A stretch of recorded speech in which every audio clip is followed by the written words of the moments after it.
Good morning, everyone. We're continuing here in the CHOFETZ CHAIM, and this is the second part of his psicha, of his introduction, which focuses in on the asin of the positive commandments that a person will trample upon if they speak words of Lashon HaRa. Now I am going to begin with Hashem's help. Many positive commandments that a person will transgress and he will trample on if he speaks Lashon HaRa, Rechilas, and tail-bearing. Like I mentioned above, this should be my portion with HaKadosh Baruch Hu's help. Somebody who is accustomed to speaking Lashon HaRa about his friends, besides the negative prohibitions that you end up violating, like we mentioned above, a person will also transgress many positive commandments, and now I will explain them with Hashem's help one by one. Number one, a person who speaks Lashon HaRa transgresses a positive commandment which says, remember what Hashem did to Miriam while they were along the way. Remember, Miriam,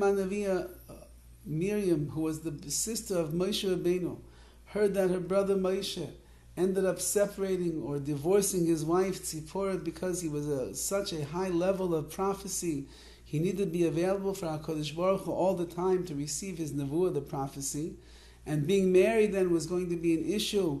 He always had to be in a state of purity. He always had to be ready to go to receive it. So he left his wife.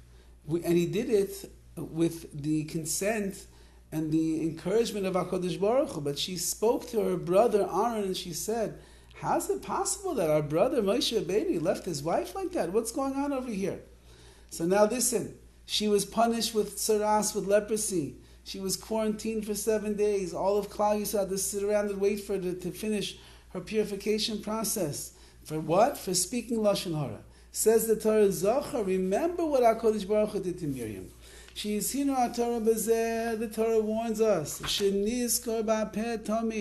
you should always remind yourself, saying it even verbally. The great punishment that Hashem did to the righteous Miriam.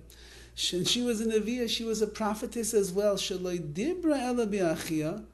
only spoke about her brother Moshe. She loved him like her own self. She raised him on her thigh, so to speak. She raised him. She endangered herself to save him from the Nile. Remember, she's the one who helped to put him down the Nile. She stayed by the side to see what's going to happen of him. She didn't even speak really negatively about him. All she was commenting was that she thought that Moshe was like any other Navi, any other prophet. She didn't speak it in front of him to embarrass him. She didn't say it to a public crowd.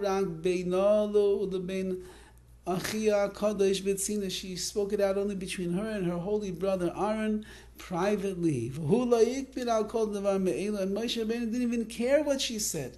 She never, like it says in the Torah, right after she spoke Lashon HaRa, Moshe was very humble. It didn't bother him what his sister and brother were talking about. But nevertheless, it didn't help her.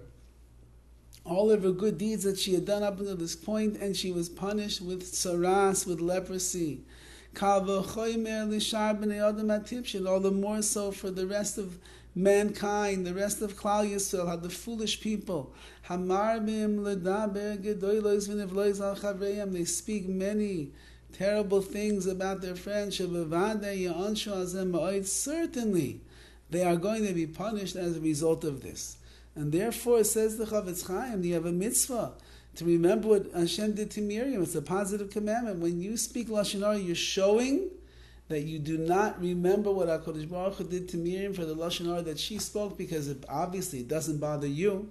So not only are you transgressing the prohibition of Lashon HaRa, you're also trampling on the positive commandment of remembering what Hashem did to Miriam HaNeviah, to our prophetess Miriam, who spoke Lashon HaRa about her brother Moshe. Have a wonderful day.